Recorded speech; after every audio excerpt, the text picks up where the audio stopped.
Good afternoon, ladies and gentlemen. It is Monday the 24th of April 2017. Now, on Saturday, the front cover of the Times, headline, Trump puts EU ahead of Britain in trade queue. Merkel lands Brexit victory for Brussels. Not long ago, it was the other way around, wasn't it? Britain was at the head of the queue. So, disappointment there, and disappointment all over the place with Trump, as we'd expect with politicians. In Britain now, we've got the politics all going. We've got in France, the lies are being reeled out. The deceit is being reeled out. Lift them up, drop them down. Lift them up, hope, drop them down, reality. I watched that film, The Yangtze Incident, again recently. In that film, Richard Todd is the captain, and he says to his men aside, listen, what they're going to do, they're going to lift us up, raise us up, drop us down to break our spirit. That's how the communists work. Who's behind the communists? The very same people as those behind the internationalist corporate Zionist elite that's bouncing everybody up and down through the politicians' lies. Right now. Yeah, Trump was full of lots and lots of promises. You know, his little pipes he was playing, the Pied Piper pipes, the flute noise that came out of them, the rhetoric, and everybody followed, and of course everybody therefore wasted their time. Everybody wasted their time completely, ladies and gentlemen. They could have been putting their time towards the common law, applying the common law, learning about jurisdiction, learning about contracts, learning about corporate law, admiralty law, learning about how to hold their ground against this onslaught, learning about the legal fiction. They could have put all their effort into that and started strengthening their own position, holding their ground, because if everybody did that, that'd be a great thing. And do you know what? Everyone applying the common law in the true spirit has a link. God through Christ. They know who their master is. Man cannot serve two masters. If everybody put their effort into that, that would have made... If the amount of people that voted for Trump did what I just said, America would be a very different country already, in a positive way. So he's... You know, we've got this thing going on with the EU that seems to have gone upside down. Still the Obamacare's there. Bombing in Syria when he said he wasn't going to do any interference in regime changes, not going to do any attacks and so on. Julian Assange is suddenly public enemy #1 after being approved. And so on. So, you know, the lies, the upside down, turns upside down, the Pied Piper, etc. How do you destroy a country? What would be a great way to destroy a country that's got its culture, got its religion, and so on? Well, you go to the essence of the nation, wouldn't you? The essence. What is the essence of a country? It's what its constitution comes from. So, for example, the essence of a common law country is Christianity. True Christianity.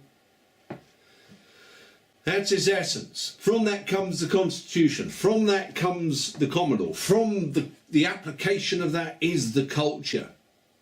Destroy that, you destroy the country.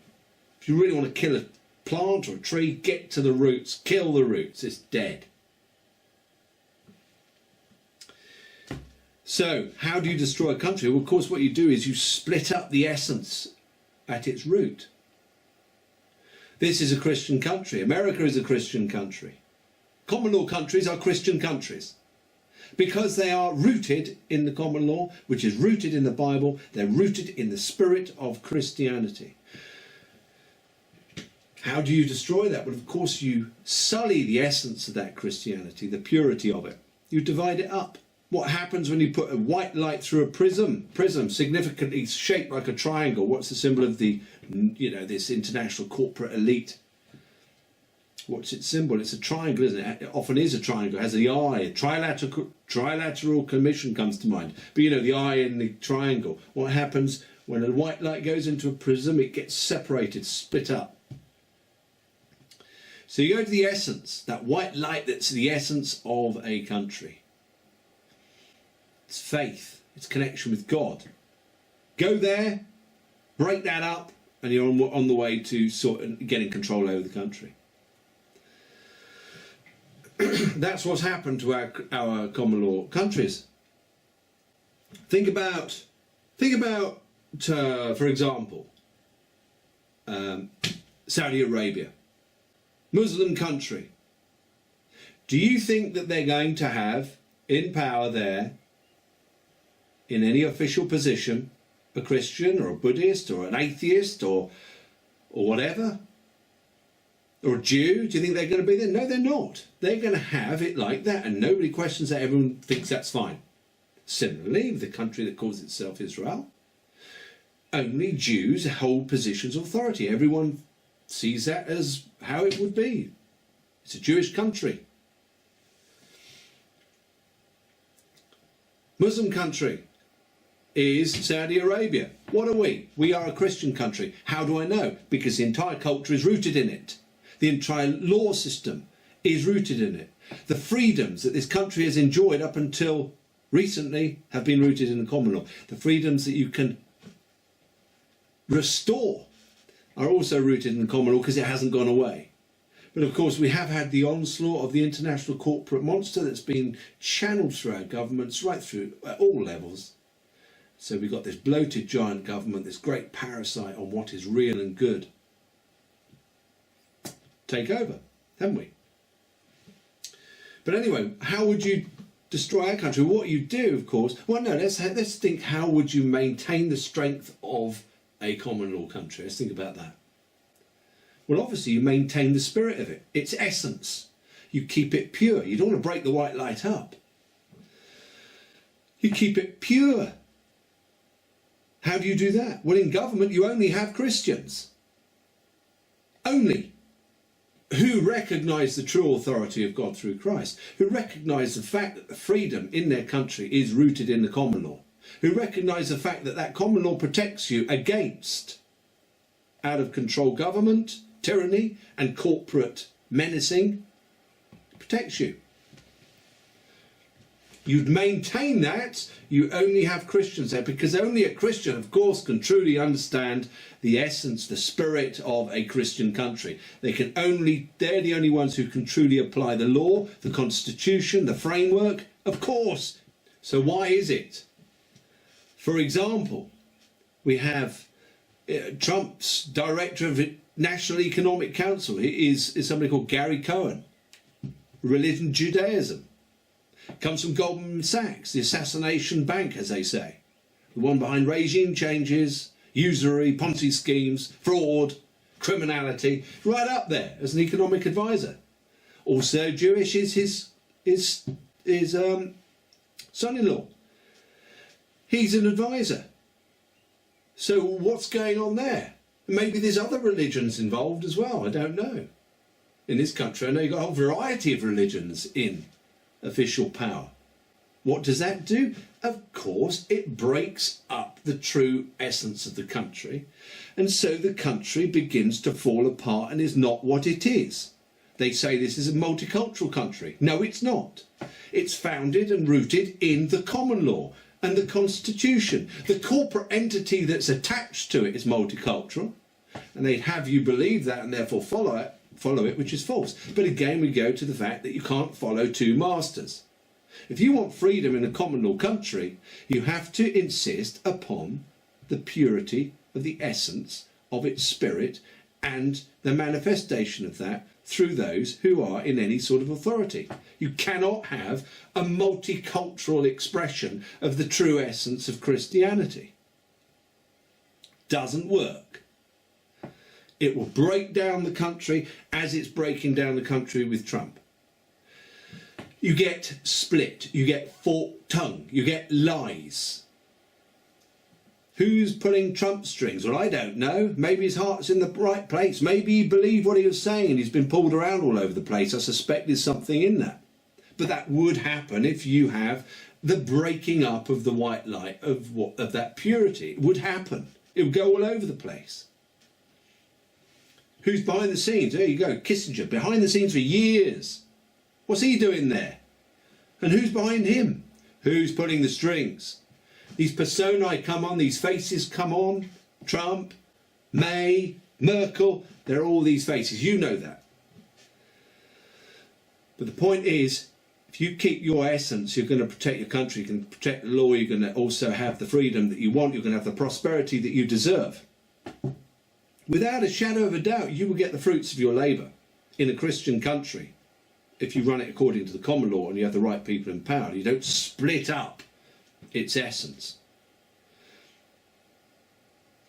Makes me think of the Hedra. The Hedra, what is the Hedra? The Hedra actually represents now, doesn't it? It represents this international, this corporate monster.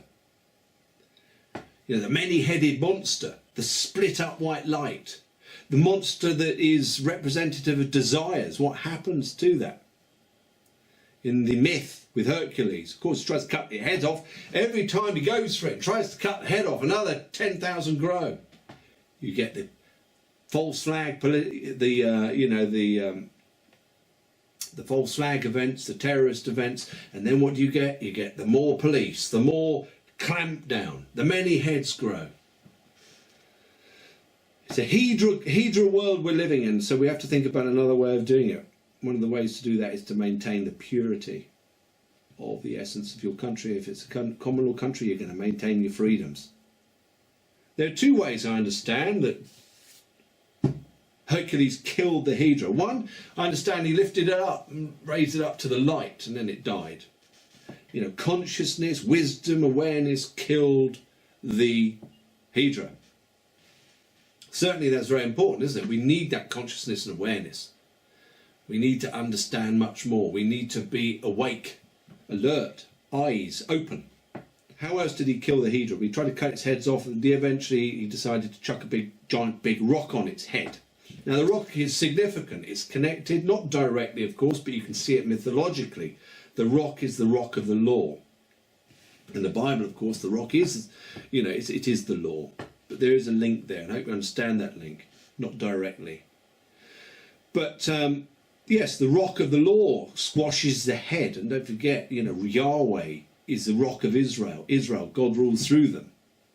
You know, and I believe that's the common law countries. God rules through them. Because it's where God's law is implemented through man's common sense and reason, God's law through Christ. And Jesus said he's going to build his church or ecclesia on this rock. It's on the law. You know, 1 Corinthians 10:4, and the rock symbolized Christ. So you've got this probably, for want of a better word, an archetypal link with that rock idea, the rock of the law. What's lasting and what's real and what's true. That's clear to me what that rock is, and it's linked in very nicely with all of that. So you've got the rock of the law, and 1 Corinthians 10:4, rock, and the rock is symbolized by Christ. The rock of the law. But the thing is, it's interesting, isn't it, that this great corporate government that we have now actually is a parasite on that law, on the common law.